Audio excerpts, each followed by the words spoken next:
ঘন ঘন শুক্রবার আসছে, দয়া করে ভিডিওটি পুরো দেখার অনুরোধ রইল।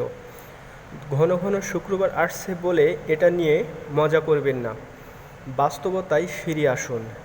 একটা সপ্তাহ চোখের নিমিষেই ফুরিয়ে যাচ্ছে। কিয়ামতের আগের দিনগুলো দ্রুত ফুরিয়ে যাবে। এক সপ্তাহকে মনে হবে একদিন, আর এক মাসকে মনে হবে এক সপ্তাহ। বর্তমান এটাই হচ্ছে। তৃতীয় বিশ্বযুদ্ধ দরজায় কড়া নাড়ছে।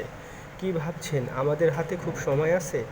যদি এমন ভেবে থাকেন তাহলে আপনি ঘুমন্ত অবস্থায় আছেন।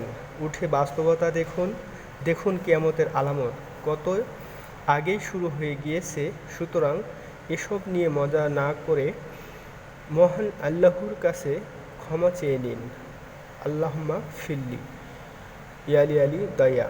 আল্লাহু সকলকে যেন বুঝার তৌফিক দান করেন এবং দিন মেনে চলার তৌফিক দান করেন।